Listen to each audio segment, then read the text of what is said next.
And now, live from the Good Beans Cafe in Flint, Michigan, the Creative Alliance presents Creative Collab Night with our host, Mark Funnyman Taylor.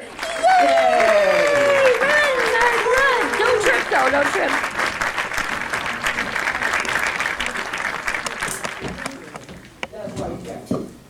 What is up, everybody? What? I don't know. I don't know either.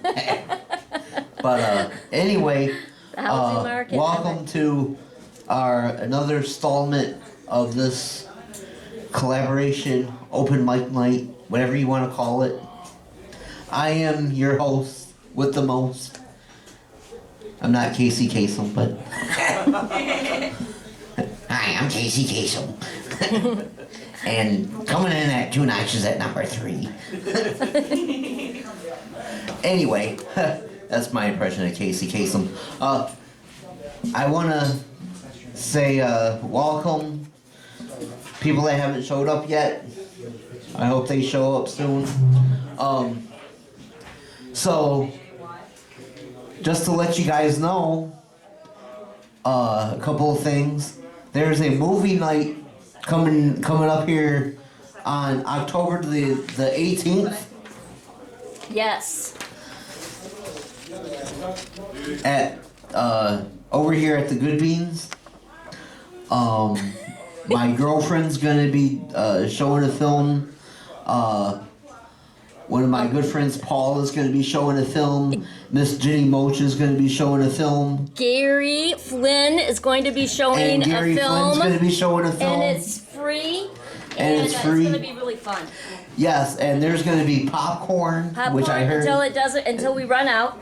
And awesome. then there's going to be the first 7 people will get a set of hand-painted 3D glasses. Hand-painted 3D glasses. Yes, that's awesome. they will. Absolutely free. The first 8 people.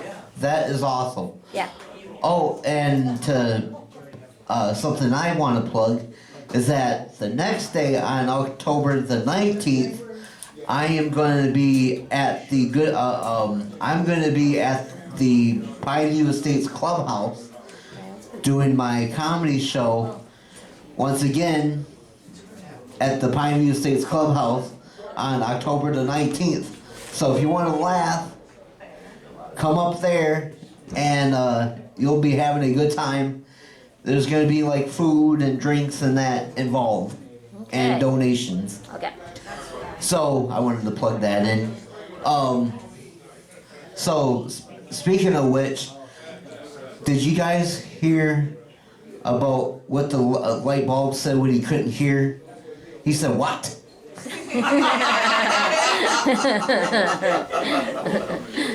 I never know what I'm gonna come up with next. So let's see what else. Oh, yeah. Did you hear about the golfer that had 2 pairs of pants, just in case one of them had a hole in one?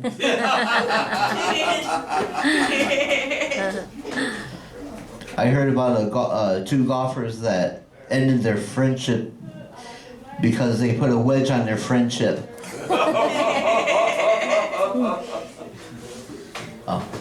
I crossed over a mad snake. He was hissed off.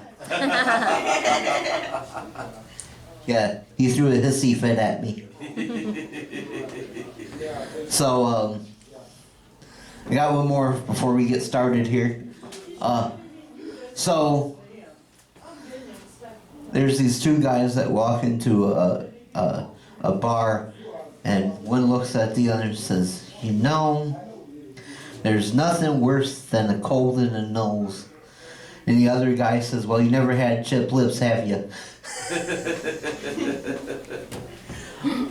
Okay, so we're going to get started here. Miss Jenny, would you tell us who the first guest is? Kerenza Ryan. Would you please welcome Miss Kerenza Ryan to the stage? Yay!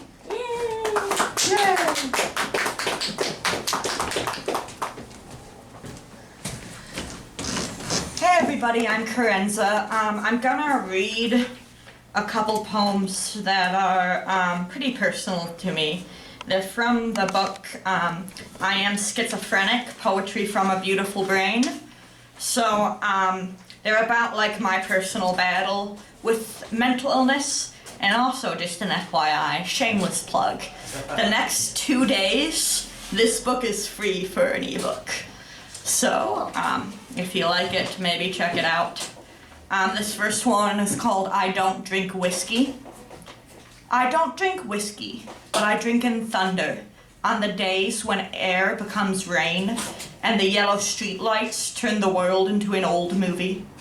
I drink in thunder till nothing is real, and the camera through which I look at the world shakes and sways. I run along the road in the raining dark, in the thunder, and contemplate jumping in front of cars, not to feel something. Cold rain guarantees that, soaking through my shirt for the men sitting under the awning to whistle at. But to see if perhaps the world is as unreal as it seems. I run till I am lost and tired. I consider calling you, calling anyone, to help me find my way back. But it's still raining, and you're not real either. Even if you say my name, interact with me, and don't know how to deal with my crap. It might pull me out of it, forced social interaction, but it's uncomfortable to force myself into an unreal world, entirely different from reading a novel. And I'm not sure I want to be in the real world. So mental health be damned. I walk back in the rain, not really feeling the slosh of water from cars so close. And when I wander around enough, I come to a sign I recognize, a shining green clue. I wonder who gifted me with it. The thought terrifies me. Noises too loud, colors too bright, the world too chaotic to be real. I run again with my terror energy, fumble with and drop my keys. Break into an apartment I can't be sure is mine. Anything could be reality. The corners of the rooms seem flat, a cube drawn on rough brown paper. I can't be sure what's behind those corners. Doors could open to anything. I'm too scared to shower. Instead, I put a blanket over my head, shiver in the wet warmth. My fear doesn't end with hiding, so I put on an old detective show and watch, rewatch, meant to be unreal, always wrapped up in an hour, and more familiar than my bedroom. I can never shut out all the noise, though, even as I buy headphones, again. So I drink in the thunder and wish I drank whiskey.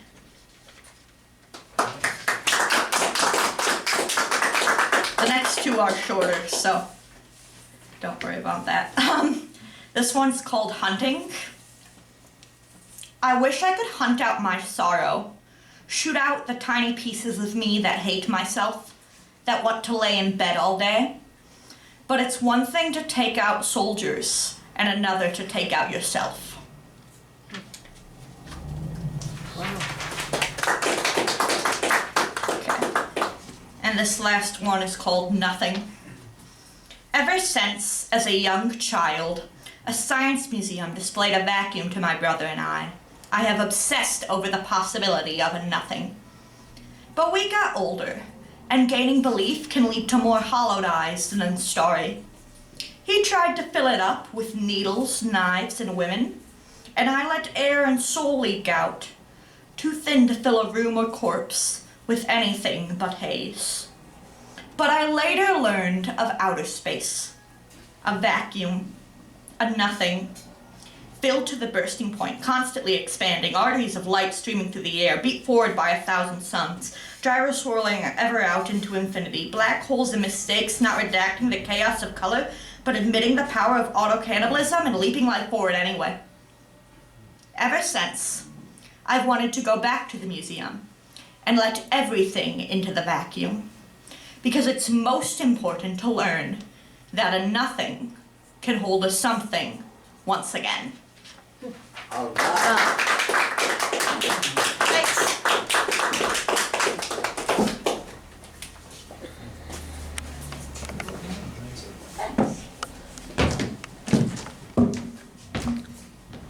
Give her a hand one more time, please. So, I'm writing a thing about tennis, and it made a lot of racket. Okay. So, Miss Jeannie, could you tell us what who our next guest is? Gary Flynn. Ladies and gentlemen, please welcome our friend and my favorite person, our very own Flint historian, Mr. Gary Flynn. Yay, Gary! Okay. Okay, thank you everyone. As you know, I am working on a book to be coming out in 2021 called Lost Flint, mainly about things not here anymore. And I'm going to talk about one of the places that's not here anymore. It's sort of an expanded edition of a chapter about Autoworld called, it's from Remembering Flint, Michigan. I've rewritten it, which will concentrate less about Autoworld and more about one of the places we lost, the IMA Auditorium. Yeah. And I brought a laptop with me so you can see a 16-second video of the end of the IMA. Oh, you got the demolition video? Yes, I Oh, do. cool. I didn't realize what you were going to show. Okay. So, Great. and I sent Jenny the video already, so Yeah. when it gets to the place where I show it here, Jenny will insert the video for those watching on the Flint Underground channel on YouTube or on Comcast Channel 17. Yeah. So- Okay, cool. This is another place lost to progress, lost to the ill-fated Autoworld. The development of the ill-fated Autoworld theme park in the early 1980s led to a large area of Flint south of 5th Avenue, east of Saginaw Street, and west of the Flint River to be cleared for Autoworld's development. 5th Avenue had an automotive supply store plus a state unemployment office. 4th Avenue had the Perry Printing Company. North Street, which was abandoned at the Autoworld site, had the Riverfront Medical Center and the McDonald Dairy Ice Cream Plant. The places that were lost along North Saginaw Street included the Lighthouse Restaurant, the Greyhound Bus Terminal, a General Tire service store, the Super City Car Wash, the Sundance Lounge, Thor Sales and Service offering major appliances, the Open Pantry Food Mart, Richardson Farm Dairy, Farview Groceries, Flint Piston Service, the Front Page Bookstore, a Genesee County Substance Abuse Services Office, Grandma's Treasures, and the La Gardenia Restaurant. The most notable affected location was the IMA Auditorium, which was incorporated into Autoworld. Built in 1929, the IMA Auditorium had a rich history as Flint's gathering place for major events. IMA stands for Industrial Mutual Association, which was founded in 1922 by the merger of the Flint Vehicle Factories Mutual Benefit Association, which provided benefits in the event of sickness, injury, or of death or of employees funded by worker contributions, and the Industrial Fellowship League offering recreational and educational activities to workers. The IMA was located in the top 5 floors of the 12-story Industrial Savings Bank building, now part of North Bank Center. It provided a gymnasium, showers, bowling alleys, billiard parlors, and well-appointed club rooms and lounges for auto workers and their families. A canopied balcony restaurant on the top floor allowed diners a view of Flint seen only by the copper lions which encircled the top of the building. Known as IMA in the Clouds, the association's motto was "Someplace to go in Flint." But by 1927, use by IMA members on occasion overcrowded the space used to hold basketball games, bowling, billiards, and dancing, so plans were made to build a larger facility. The Randall Lumber Company was purchased that year. After the land was cleared, the IMA Auditorium was built, seating 6,266 people. Permanent theater seats were installed on the 3 arena sides of the auditorium, with the 4th side being the proscenium of the stage. The flexible main floor can be used for sporting events such as basketball, boxing, and wrestling, dances, exhibitions, and trade shows. Movable seats were used for stage events, concerts, conventions, and movies, with a projection booth installed in the rear of the auditorium. Backstage, the wings were 3 stories tall. The first floor consisted of a medical examiner's room, steam room, rubbing room, the maintenance engineer's office, and usher's lounge room. The second floor was for locker and shower rooms, and the third floor consists of dressing rooms for the theatrical shows.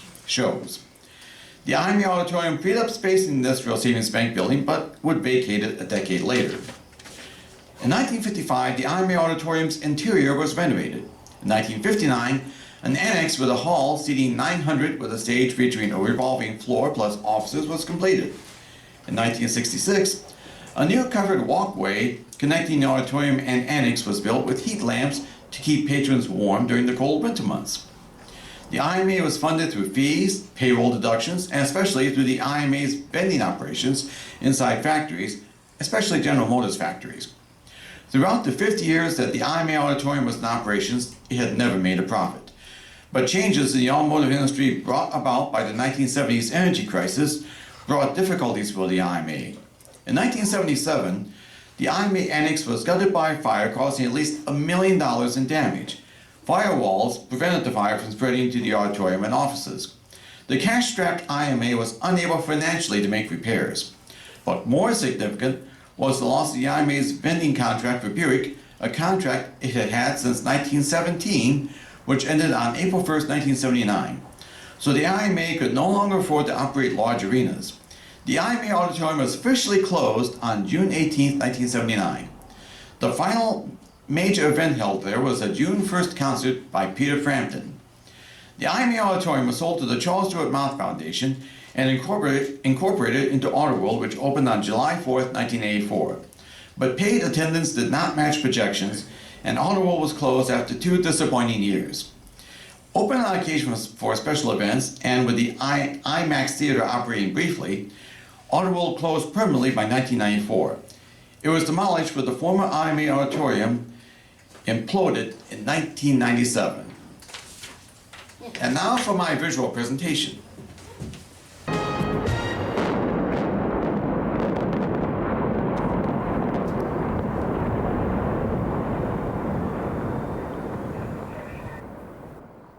used to go to a lot of concerts back, years.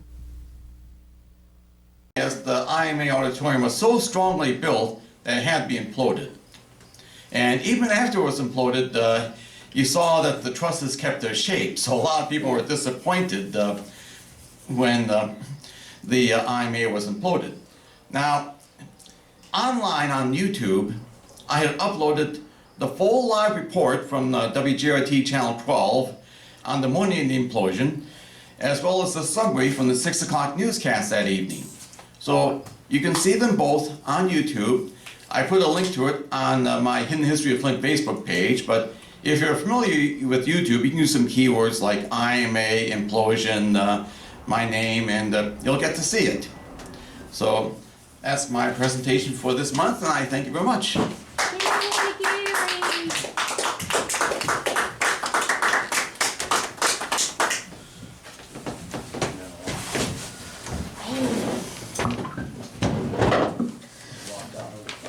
Thank you, Mr. Gary Flynn.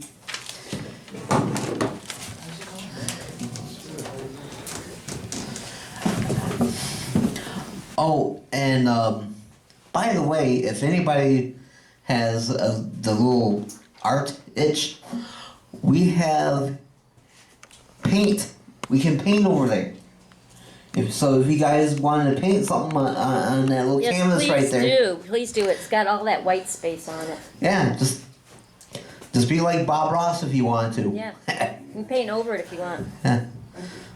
So, yeah, so if you guys get the itch, just come on up and paint whatever that you want to paint on there. I walked up to somebody that was having a bowl of chili and I got cold.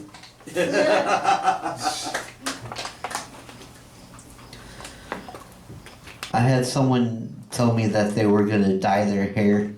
I said, what do you want your hair to dye? I want to live.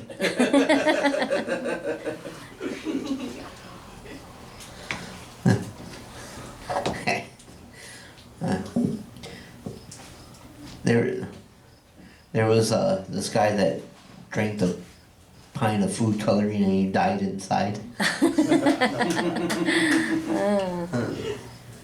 Anyway, we're gonna get to our next act. Alex Markoff. Please welcome to the stage our very own poet, Mr. Alex Markoff.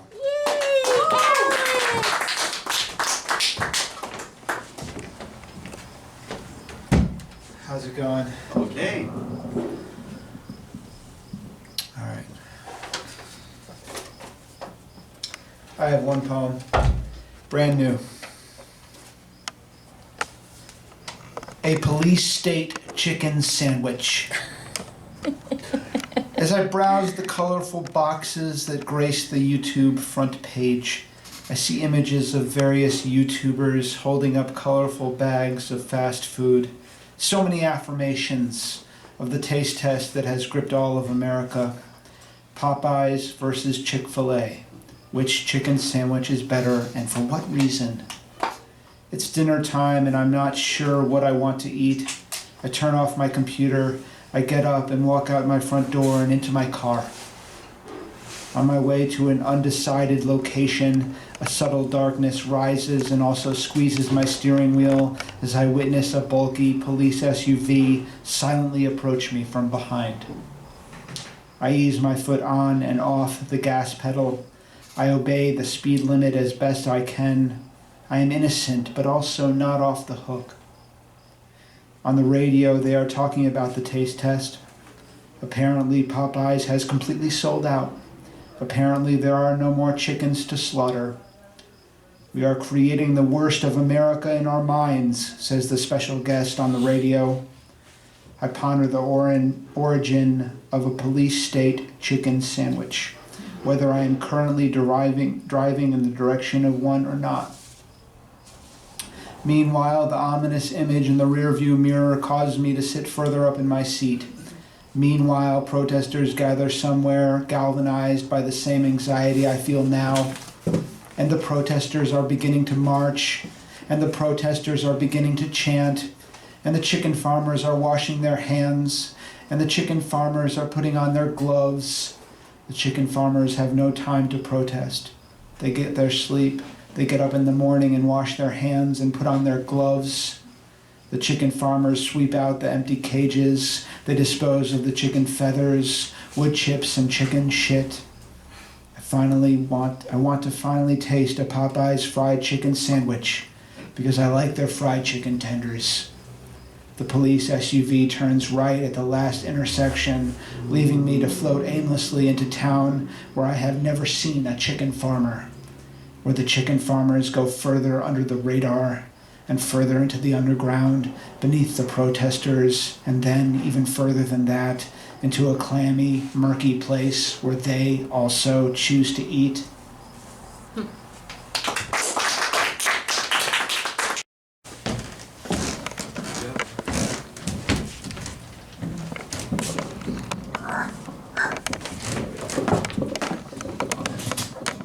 I'm wrestling with the microphone. Feels like a WWE match.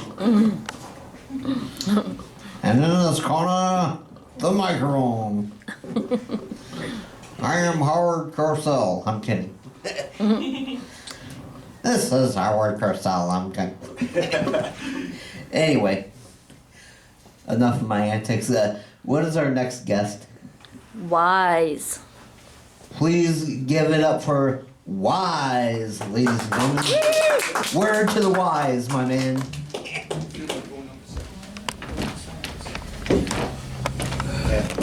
How's everybody doing? Doing okay. Yeah. That's what's up. That's what's up. All right, so I got some poems I have for you. Cool. You can follow me at Whyse, WHYSE, poetry, Cool. if that suits you, on Instagram and on Twitter. Yeah. But yeah, I have 3 poems for you today. So let's start off with the first one. You guys know when you get like a package and you want something that's like really important and it says caution, fragile. This is what my poem is about basically. That's its title. Caution, I'm fragile.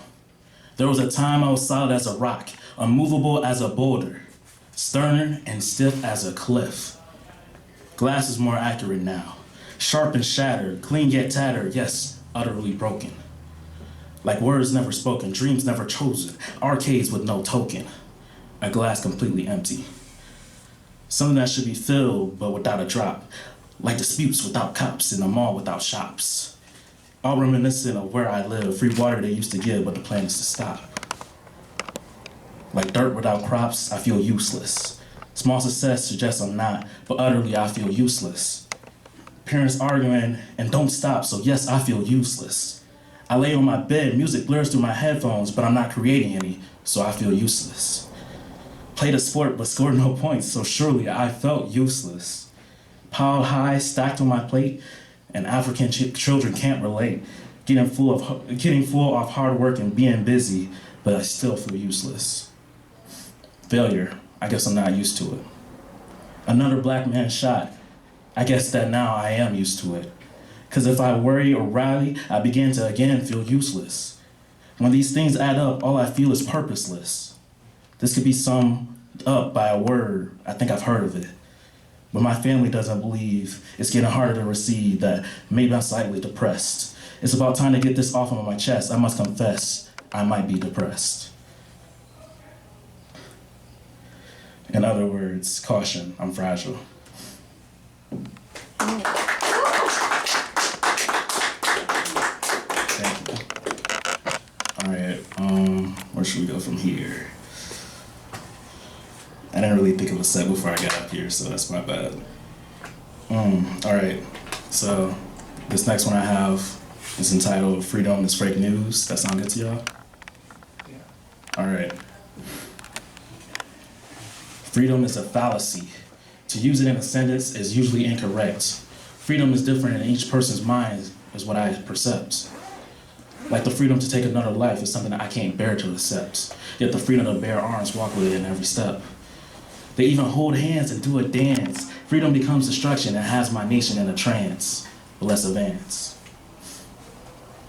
Capitalism has no morality, and greed is what it's brought. There's freedom in grasping for power as long as you don't get caught. I'd really be surprised if there's a single member in Congress who hasn't been bought. There's power in holding a gun in front of police but not getting shot.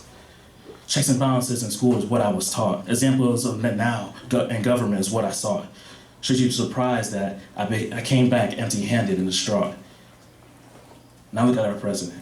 The truth is clearly evident. Anything can be obtained with money and executive order. Rewriting history, too bad the Supreme Court isn't in order.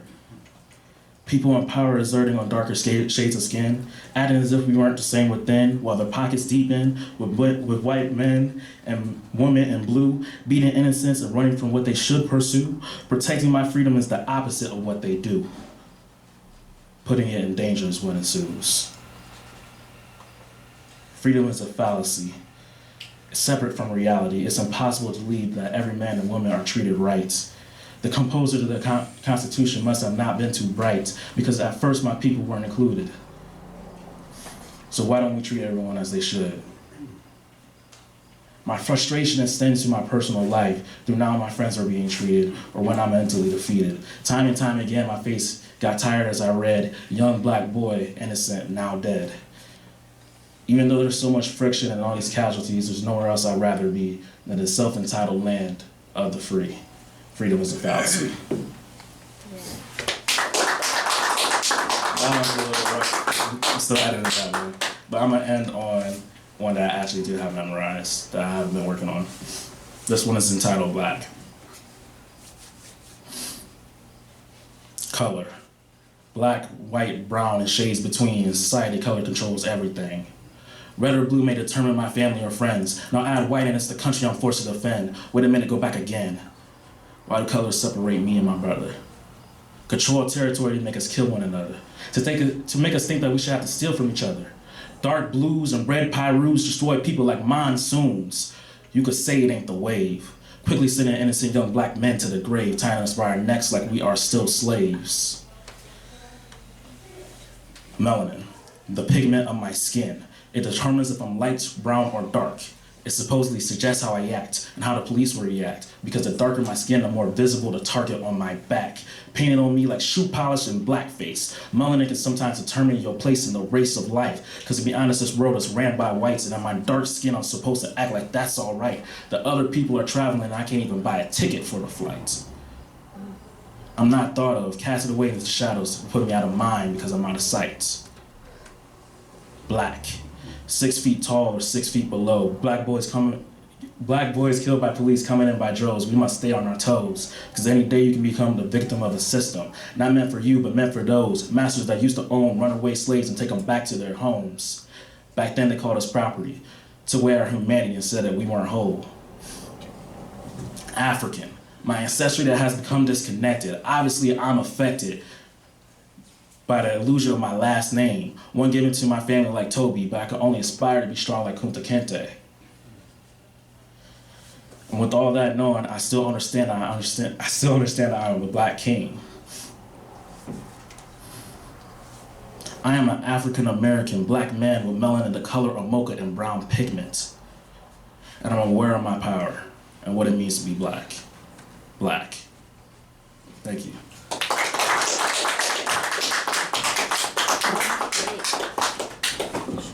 All right, Whyse. That's word to the wise, my man.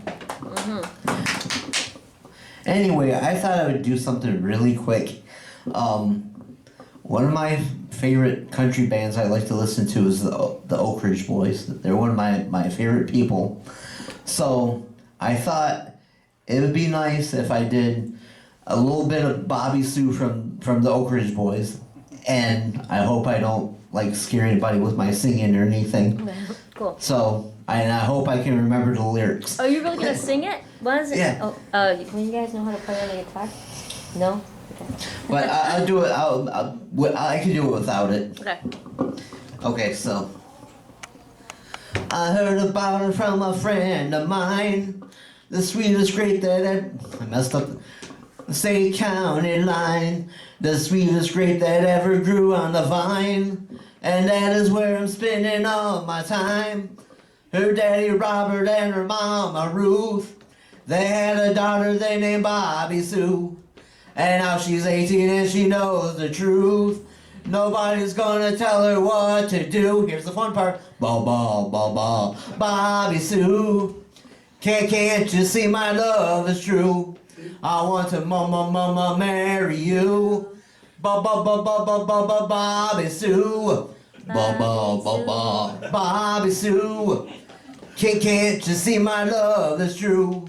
I want to mama marry you. Ba ba ba ba ba ba Bobby Sue. That's it. Yeah. Woo! I hear the music in my head. Yeah. I should do that for karaoke. Anyway, before we get to our next act, I just want to say thank you to Miss Jenny on the video screen, on the camera right there, and I also want to say thank you to Mr. Kin that's on the sound, our sound man. He's a really awesome dude. Thank you, Mark. You're very welcome. And who is our next guest? Brian Pobocik. Would you please welcome Mr. Brian Pobocik? Yay, Brian! Okay, I'm gonna turn it.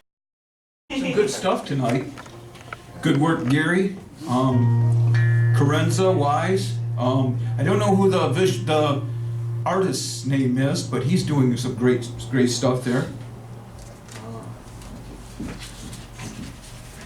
Mario and Alex and Whyse. no, I already said Whyse. Oh. We'll give them two. We'll mention them twice. Whyse. Yeah. Double Whyse.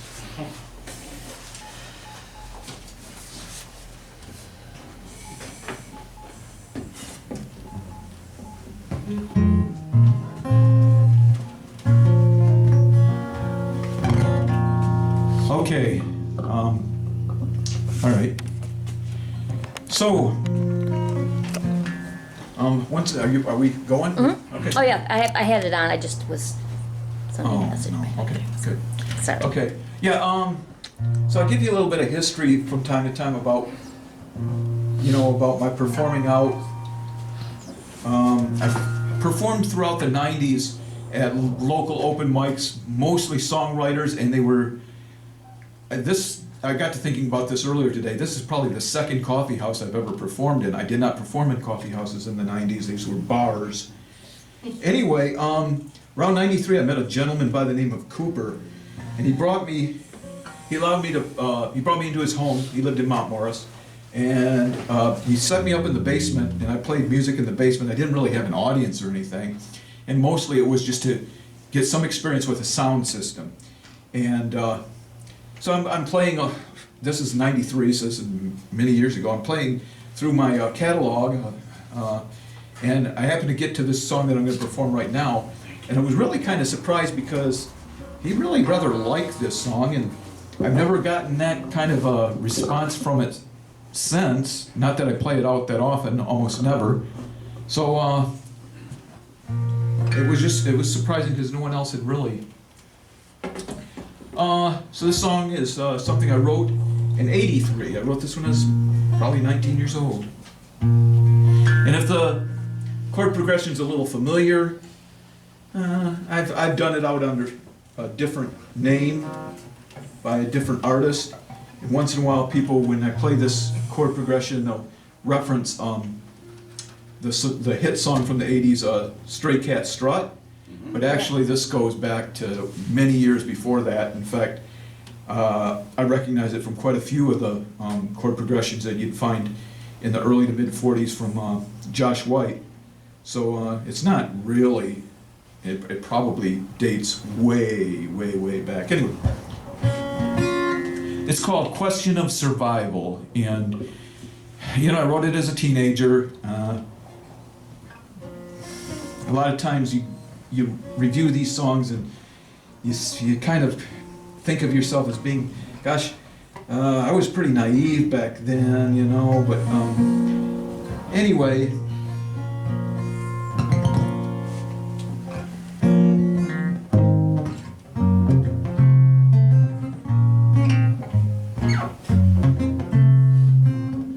You make me wonder and surprise.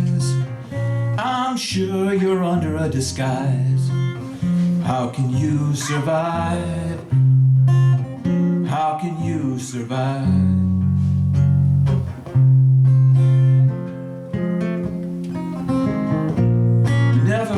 I already messed it up. You make me wonder and surprise. I'm gonna pick up the pace a little bit. I'm sure you're under a disguise. How can you survive? How can you survive? You never dreamed, you never felt pain. Your eyes have never seen a drop of rain. Light beams on you, the sun is your guide. You take the hurt and you keep it inside. You make me wonder and surprise. I'm sure you're under a disguise. How can you survive? How can you survive?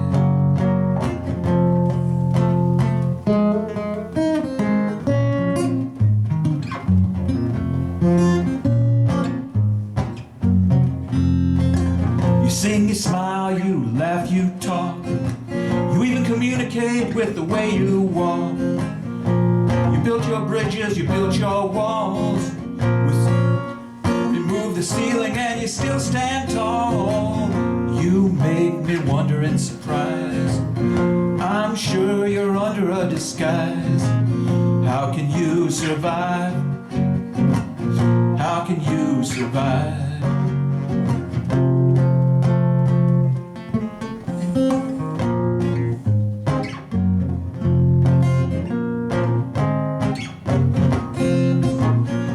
Seed in the middle of the snow. I knew damn well wasn't nothing gonna grow. Trees of frost and the ground all froze, but up came a flower in the shape of the rose. You make me wonder and surprise. I'm sure you're under a disguise. How can you survive? How can you survive?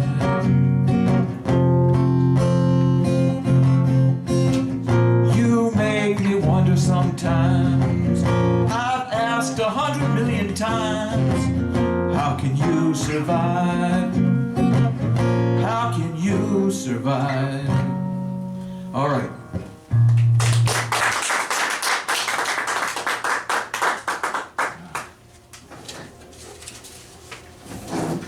Let's see. We'll mix them all up. This is, I'm going to lighten up a bit with more something a lot closer to a ballad. And because I'm kind of I tend to lean a bit heavy toward lyrics, so it's probably no secret that the guy who's most influenced me, or who I hold on the highest pedestal as a songwriter, is Bob Dylan. But I would say second in that pantheon would have to be Van Morrison. He's had a big influence on me as a songwriter. So this is kind of something that was inspired by, write a Van Morrison song. I wrote this in '89. We doing okay with that feedback? Am I? It's just your guitar, Brian. Okay.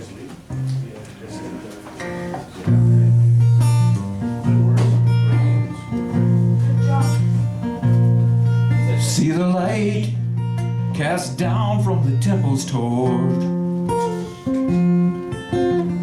reminds me staring into your eyes on the porch. In the sunset, sweet therapy. Went out searching and found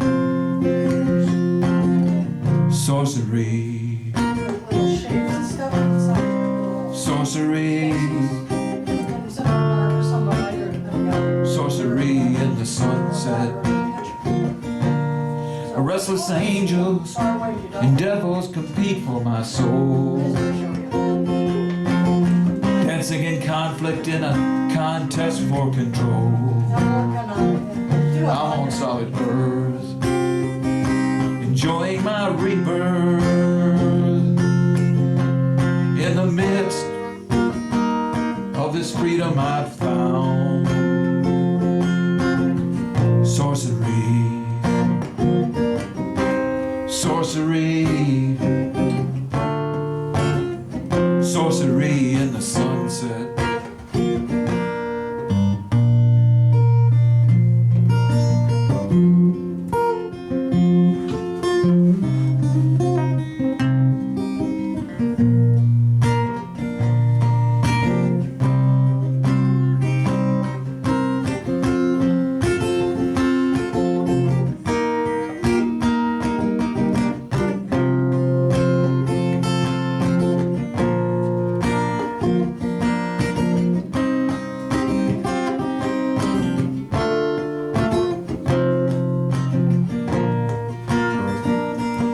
In the onset of the blessings you did conjure,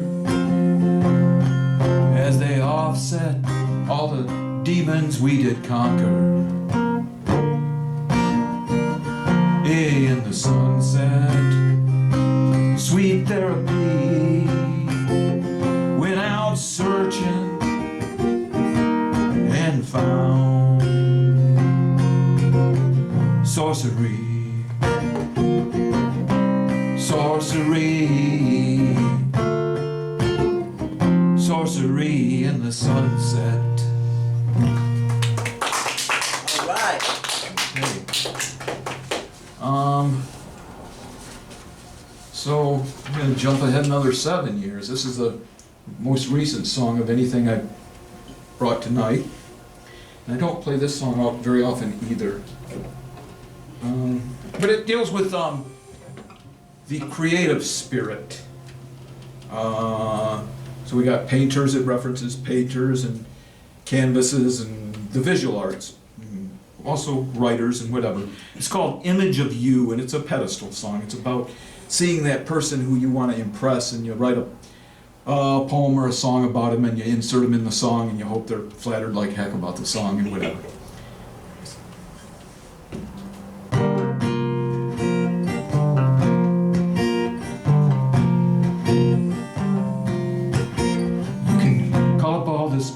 spirits of the long departed. Call up all the... I'm gonna start all over, sorry.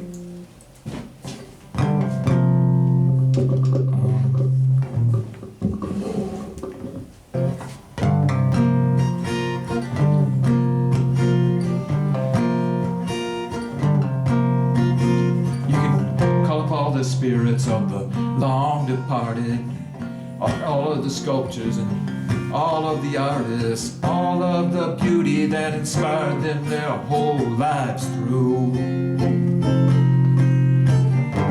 Give them the finest paint and the finest brush, the finest marble, and just watch them blush, 'cause they can never approach the image of you. Gather the finest minds in one big setting. Collect the greatest books that have ever been written. Lawyers and priests, scholars and poets too. Let them read philosophy. Let them read instruction. Build them a shrine of fame complete with induction. But they'll never approach the image of you.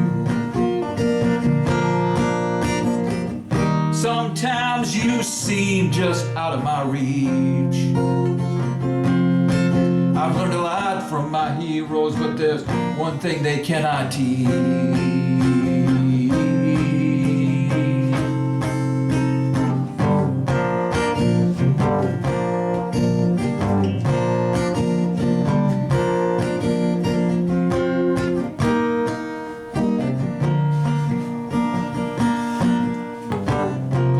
Spirits of the long departed, all of the sculptors and all of the artists, all of the beauty that inspired them their whole lives through. Give them the finest paint and the finest brush, the finest marble, and just watch them blush, 'cause they can never approach the image of you.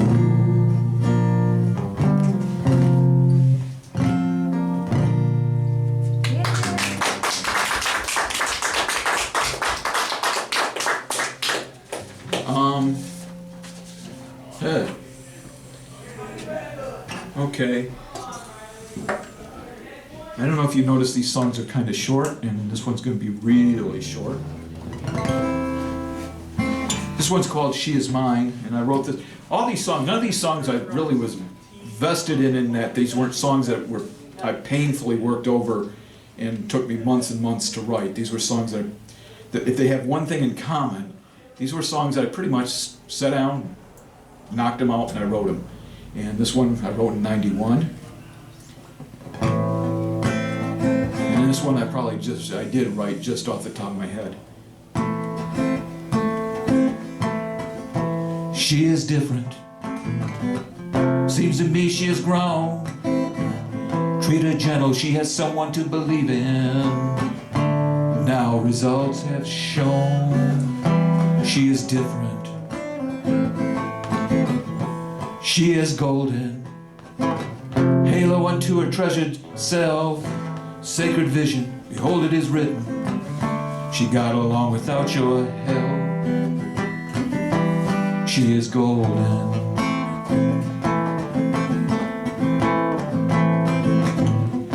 You thought you had all the answers.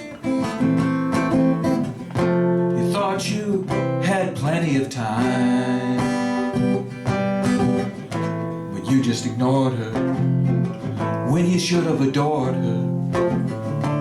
Now she is mine.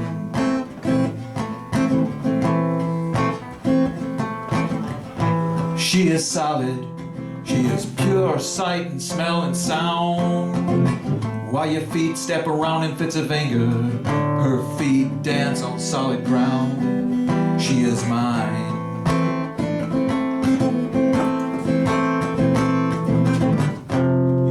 You had all the answers. You thought yours was the only light to shine. You ask yourself how. I answer you now. Now now, now, now, she is mine.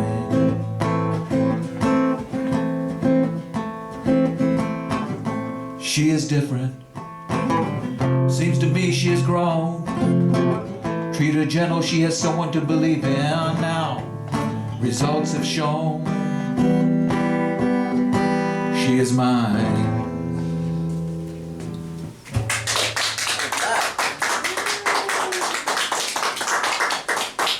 Okay, now you probably see me bumble and stumble around up here a little bit.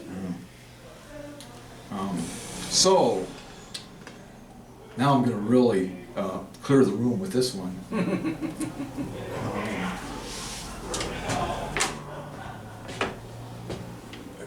See, I've already lost my sound man.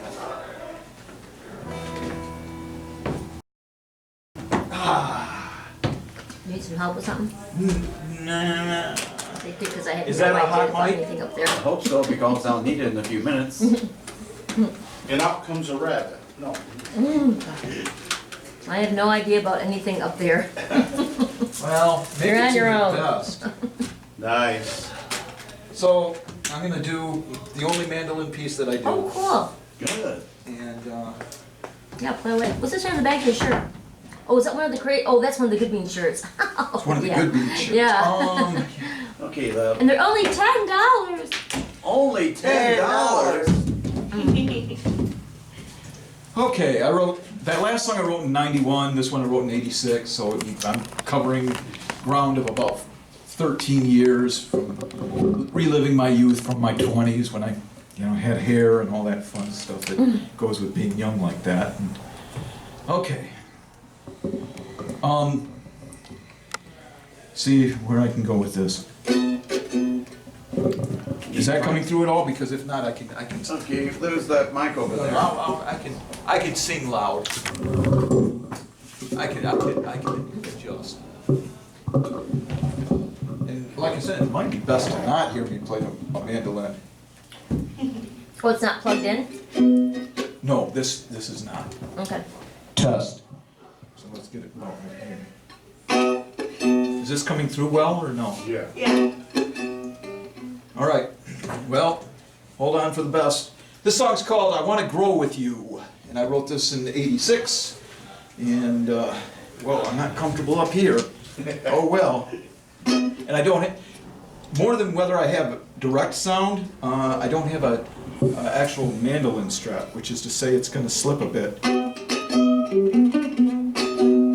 I should be using a pick, but I'm not. Lost in a cloud, I'm miles above the crowd. You make me feel so proud. I want to grow with you. Outstanding in a field, I lay down my sword and shield. Now all my wounds have healed. I want to grow with you. I took you for granted. All my angles were sharp and slanted. Now the seed of apologies planted. I want to grow with you.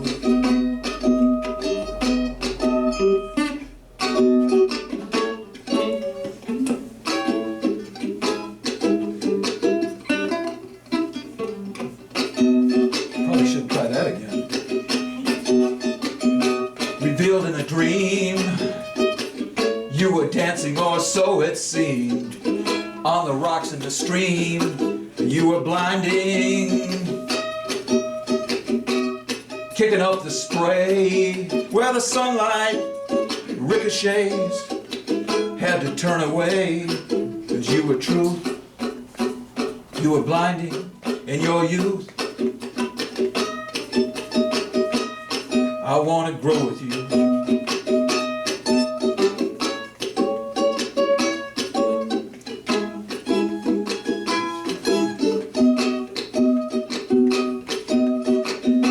Sleep at the lake, I'm caught up in this dreaming state, but soon I will awake and I will grow with you. Overwhelmed by the dawn, and I'm not sure which side I'm on, but I will face the storm with calm, and I will grow with you. I took you for granted. All my angles were sharp and slanted. Now the seed of apologies planted. I wanna grow with you.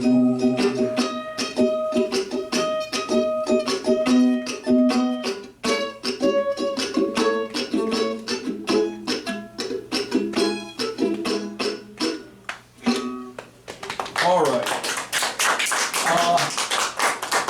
There was a partial verse that we don't need to go into, so I am almost completely done. I'm sorry that I'm becoming something of a mic hog the last several months, and I'm sorry about that, but Oh, hog you know away. what? We got lots of time. Well, the thing is, so give me an opportunity to kind of address, you know, those people out there. Where are you guys? Where are you guys? Yeah, Come on. Really? Oh, people can help just by sharing the event. Like when they see the event, you know, like when online, if they just share it with somebody, I did then we'll run get into more people. I did run into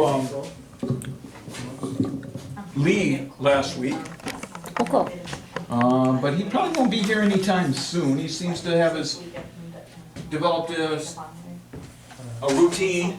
Oh, so plugging. So this is for the home audience, right? Yeah. Okay. Is that the 19th, Mark? The 19th, Saturday the 19th, at Pinewood Estates. In October. In October. Yes, yes, October. Well, you're not gonna post before the 19th of September. So it's October, yes, October. Okay, Pinewood, roughly 7 o'clock. Yes. So, you gotta see, I went to the last event, and it was beyond what one could, it was beyond What my is it set of called? expectations, huh? What's it called? It's, the Funnyman is going to do a performance there. Yes. Mark Taylor, our own Mark Taylor's gonna be there, and he's gonna, Are you going to be the only person performing, Mark, or is it like That's a for him to show? determine. I don't know. I'm gonna try and see if I can find some other people. Oh, well, if you're looking for musicians, then, you know, you can just contact me on one of the videos or something, you know?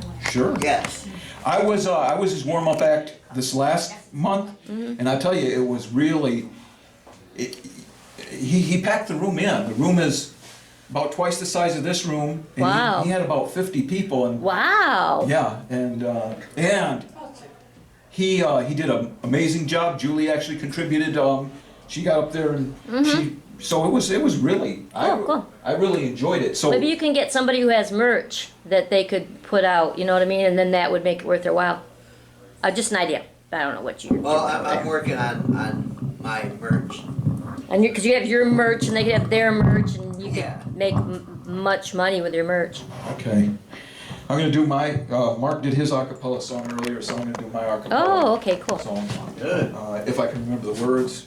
Hey, so going for that different look, I can, no cheating. Okay.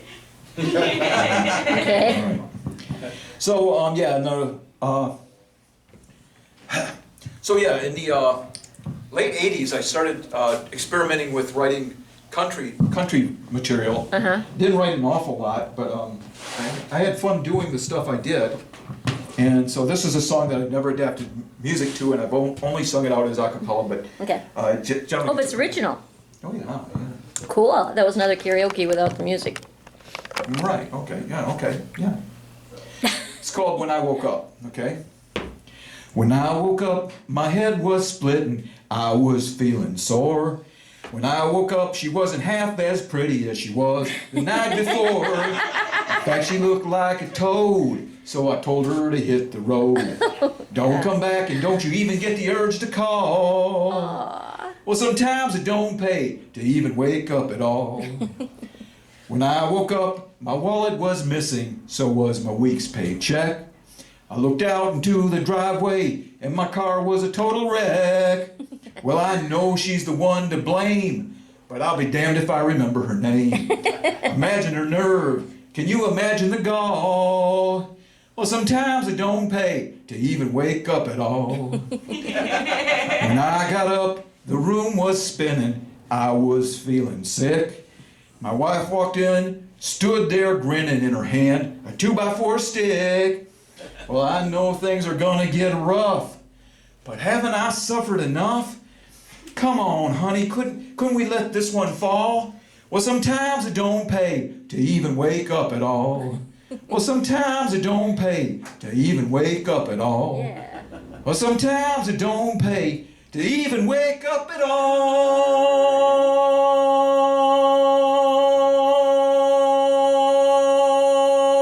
And that's Yeah. all right. Thank you, Mark. Yeah. That is gonna be a hit. I don't think I've ever held a note that long before. I'm gonna have to get some oxygen. Have to get I was that. wondering, Brian. Yeah, he's going for that Axl Rose title or whatever. Acapella.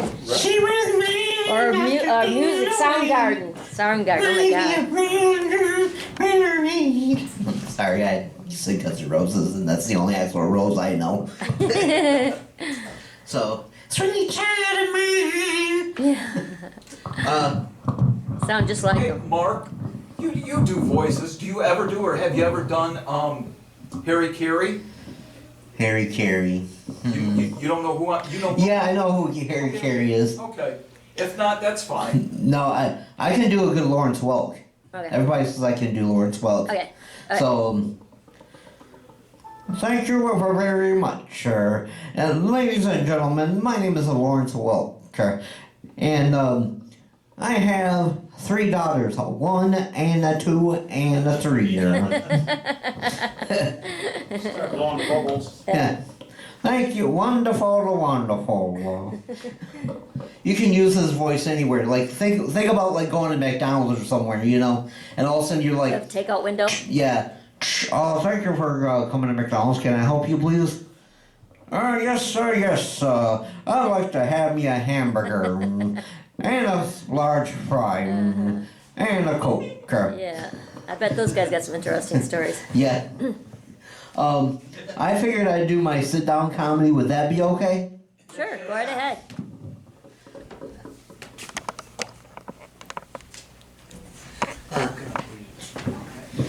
So,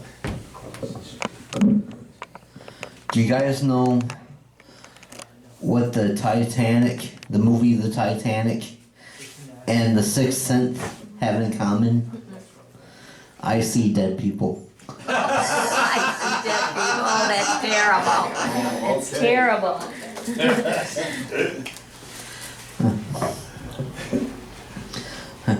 So, anyway, I heard that the candles, I heard about the candle shop that burnt down. So everybody's saying happy birthday.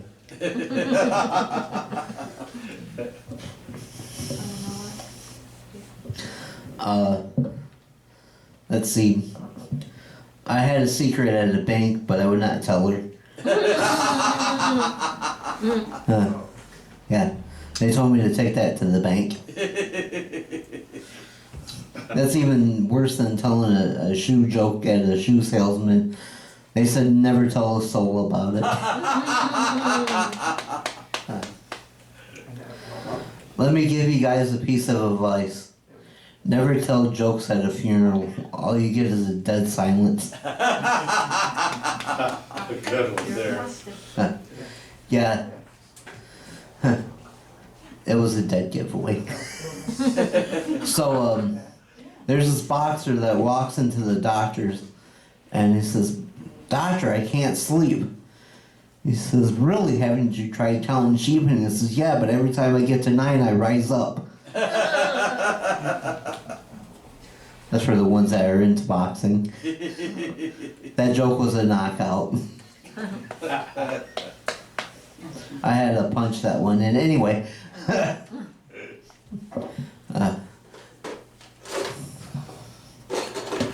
So, we were on vacation, and we passed by this bathroom called, it was like a gas station. But anyway, they had a red light and green light, so we had to stop and go. Yeah. So, I got in trouble at church. I took a turkey in and he got thrown out for foul language.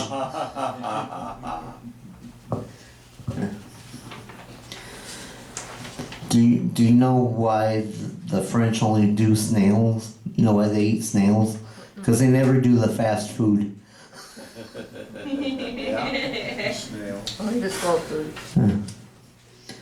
Did you know that the first French fry was never cooked in France? It was cooked in Greece.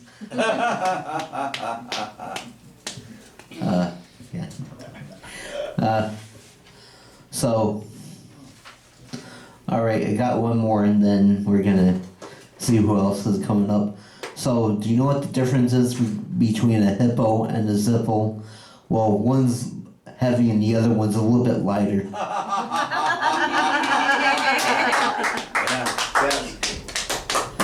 I had a guy come up to me and said, "You know what burns me than anything? Matches." I told him, "You know what burns me? A little flame this high." A little lighter. So, yeah, I'm gonna be a little lighter on these jokes. So, all right, I got one more, and then I'm gonna get off here. So, the Invisible Man and the Invisible Woman, they got married, then they had children, then they became transparent. Oh yeah, the joke's not done yet, because you heard about the kids, they weren't much to see. Anyway, who's our next guest? We're going to do a video. We're going to have a video by Gary Flinn. Okay, we're gonna have a video by Gary Flynn, so please enjoy this film. Great. Okay, I'm just. Thank you guys for coming up, and thanks for everybody that showed up and did their thing. And I got up and made a goof on myself and sang Bobby Sue by the Oak Ridge Boys. And thank you, Gary, for the visual piece there. I want to thank everybody for showing up. This Jen on the camera again, and everybody else. You guys have a good night. Good night. Good job. We're through playing now. As they say in hip hop.